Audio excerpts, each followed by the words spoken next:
Pues hoy vamos a abordar un poco dentro de este camino que estamos recorriendo de hacia la preparación hacia una potencial venta, quizá el aspecto más crítico o más difícil, ¿no? Que es un poco la gestión del talento, de los recursos humanos, ¿no? Y lo hemos dividido como en dos bloques. Por una parte, cómo conseguir conseguir esa libertad, ¿no? Esa independencia que tiene que tener la compañía de vosotros mismos, ¿no? Del fundador.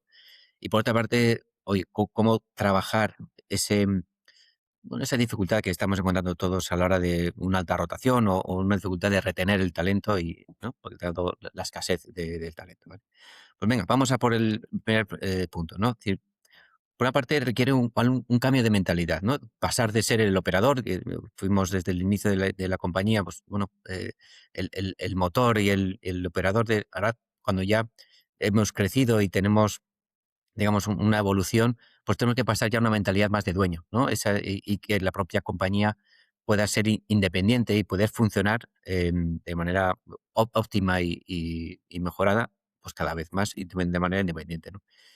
Em, Aquí os voy a hablar un poco de la trampa de hub and spoke, perdóname el anglicismo, pero es cuando, digamos, todo ese diferencial que tiene la empresa, esa capacidad que tiene el éxito que ha llevado la compañía, está todo en tu cabeza, pues eso supone, digamos, por una parte, entiendo que una dificultad de dormir mal, ¿no? Llevarte todos los problemas a tu casa, ¿no? Pero por otra parte, desde el punto de vista de una operación, pues se supone un riesgo, ¿no? Es decir, que si faltas, tanto el fundador como un personal clave, pues la valoración se resiente, ¿no? Al final el objetivo es, oye, ese conocimiento personal, que convertirlo en un activo de la propia compañía, ¿no? Para que pueda ser transferible a un nuevo inversor.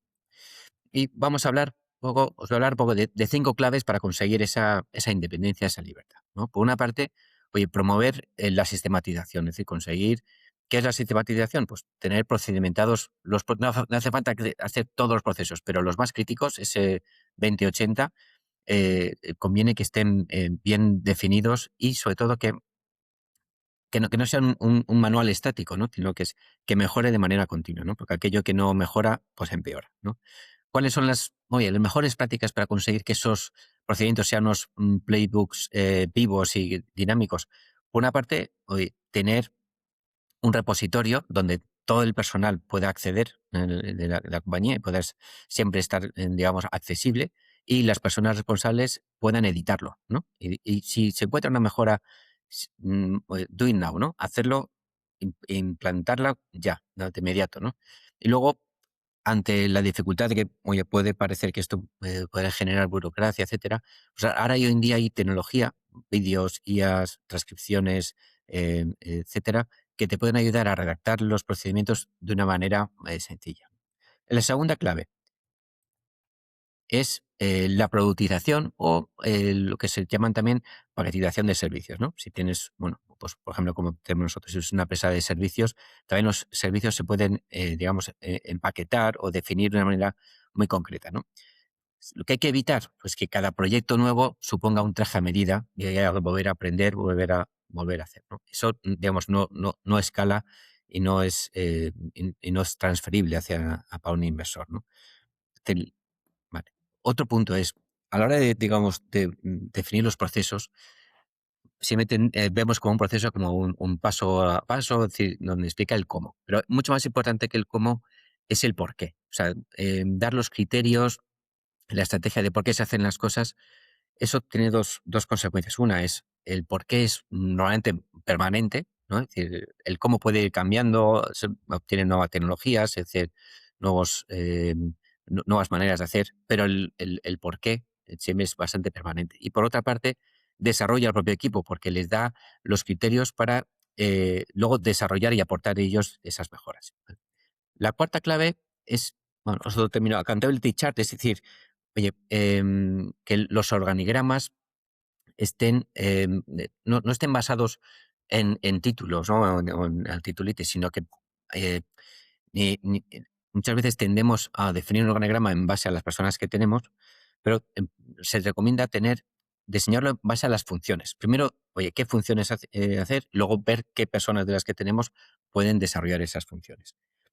Otra importante en el organigrama es que cada tarea, cada proceso tenga un único responsable, ¿vale? O un máximo responsable para la mejora o para que haya oye, un seguimiento muy claro.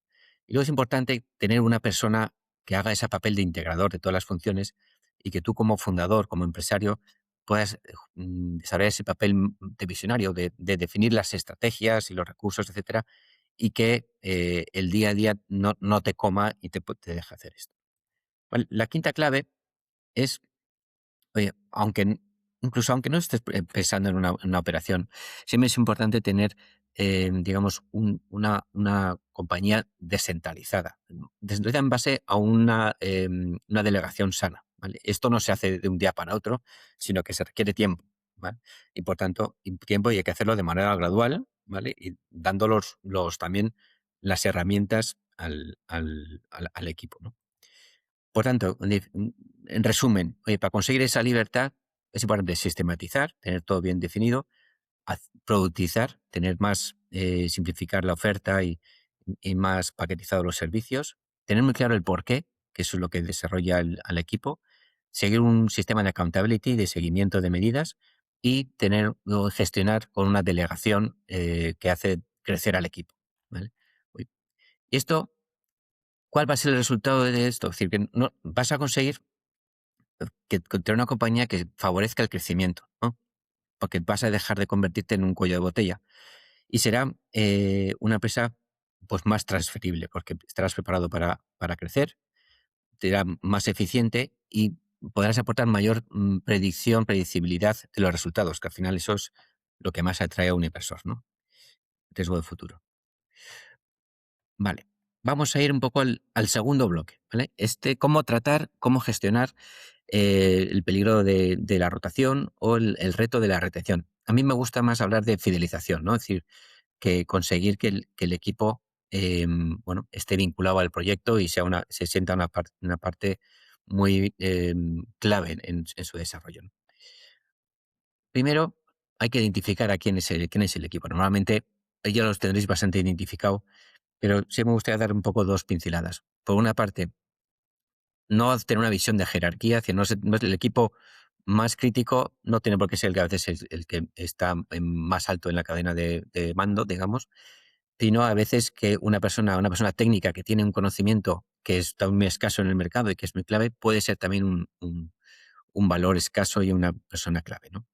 Luego, también ayuda ese valor, o sea, vamos a identificarlos por el valor, pueden ser, hay que diferenciarlos, ¿no? Aquellos que crean valor, que generan, ¿no? Más o menos en los equipos de desarrollo de negocio, otros que son habilitadores del valor, es decir, que, oye, generan esa infraestructura crítica y otros son protectores de valor, es decir, mitigan el riesgo, ¿vale? Y conviene, debemos tenerlos un poco identificados en base a qué valor aportan. También pues, solemos usar una matriz, que es la matriz de las 9 cajas, que por una parte tiene dos ejes, ¿no? Una parte es el desempeño y otra es el potencial. Entonces, para identificar aquellos que, teniendo un buen desempeño tienen un máximo potencial. Esos son las estrellas, ¿no? Los futuros líderes que hay que ir desarrollando y convirtiendo en protagonistas de la compañía, ¿no? Pero hay veces que de alguna manera más informal puede ser, por ejemplo, un ingeniero clave o alguien con mucha experiencia en la compañía y que la gente confía mucho en él, aunque igual no está en los grandes mandos, pues es importante también identificarlos, ¿vale? Porque pueden ser también, oye, si se van, pueden ser una fuente digamos, de escapada masiva, digamos, ¿vale? Em, otro punto de vista es ver un poco aquellos que requieren un reemplazo de urgencia, tiempo que se van a ir, entonces eso requiere una acción inmediata. Hay otros que, digamos, una baja podría tener un impacto operativo alto, ¿vale?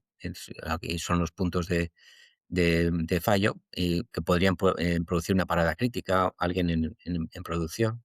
Y luego hay aquellos que tienen no sé, un expertise, por ejemplo, ahora, oye, desarrolla IA o, bueno, es experto en algo que marca nuestra diferenciación y que luego es difícil de sustituir, pues eso sería un unicornio, un raro, ¿no? Vale, aquí ahora os damos un poco estrategias para poder, digamos, aumentar la retención. Hay, desde un punto de vista más financiero, que se le llaman más estrategias defensivas y que están con medidas de retribución, ¿no? Suelen ser, estar sujetas a una transacción. Es decir, oye, consiste en dar un bonus, un variable, sujeto a una transacción. Y esto tiene un poco peligro, porque claro, peligro en el sentido de que te va a ayudar a llegar a ese punto de transacción, pero claro, el inversor va a ver, oye, este cobra en ese momento, pero no te garantizas que va a tener una transición posterior. Entonces, aquí hay, bueno, unas recomendaciones. Por una parte, el doble gatillo dice, oye, que se active con el cambio de control y con si el nuevo inversor te despide, por ejemplo. O también otra cosa es que esté sujeto, normalmente todas las operaciones tienen una parte de variable, ¿no? Que puede ser a 1 o 2 años. Pues también que esa retribución especial que se le da al equipo, pues esté sujeta a esos 2 años y así de alguna manera alinear el parte variable que vas a recibir con el bonus que van a recibir. ¿Vale? Pero hay otros mecanismos que son más ofensivos, ¿vale? En el sentido de que están más relacionados con la comunicación o con la generación de una cultura, ¿no? Hay elementos, por ejemplo, importantes, que es, oye, generar una transparencia radical con el equipo, ¿vale? Está bastante relacionado con el accountability, ¿no? Es decir, oye, que haya una transparencia, que se midan los rendimientos, ¿no? De manera clara. O también que haya unos planes de carrera. Normalmente cuando ante una transacción el equipo suele ver, ¿no? Es bastante natural y que tenga como la incertidumbre, ¿qué va a ser de mí? ¿No? Normalmente la empresa que va a comprar es una empresa más grande, ¿no? Y lo normal es que si se comunica bien, digamos, y porque además yo creo que la realidad, en general, suele suponer un desarrollo mayor, ¿no? Oye, en principio, el que compra para potenciar la compañía, para invertir y para hacerla crecer más, ¿no? Y después, bueno, hay otro mecanismo que son las entrevistas de permanencia que ayuda un poco a la transparencia, es decir, tener conversaciones claras de cuál es tu idea, de si vas a seguir, no seguir, recomendarías a alguien, etcétera, ¿no? Vale, y luego hay otro aspecto que es desde el punto de vista más legal y de la propiedad intelectual, sobre todo cuando hablamos del equipo de desarrollo, ¿vale? Es importante que esté bien documentado por el equipo legal, digamos que toda la propiedad intelectual que se desarrolla pues es de la compañía y no del equipo, que tengan unos compromisos de no solicitaciones, pues si se van, pues que no te lleven parte del equipo, y también, bueno, las retribuciones típicas con capital, acciones, etcétera, ¿no? En definitiva, o sea, yo os recomiendo, por una parte, identificar quién es el equipo clave. Tenemos esas matrices y esas redes para soportar este proceso, eh, validarlo, si es urgente, si es de un gran impacto, si esto tiene una escasez. Utilizar estas herramientas para retener tanto económicas como culturales y luego tener garantía de que la propiedad intelectual pues se queda en la compañía, ¿no? Y bueno, así a grandes rasgos, es verdad que el mundo de recursos humanos pues es infinito, por decir algo, pero bueno, os he querido dar un poco en los dos puntos donde creo que los inversores son más sensibles, ¿no?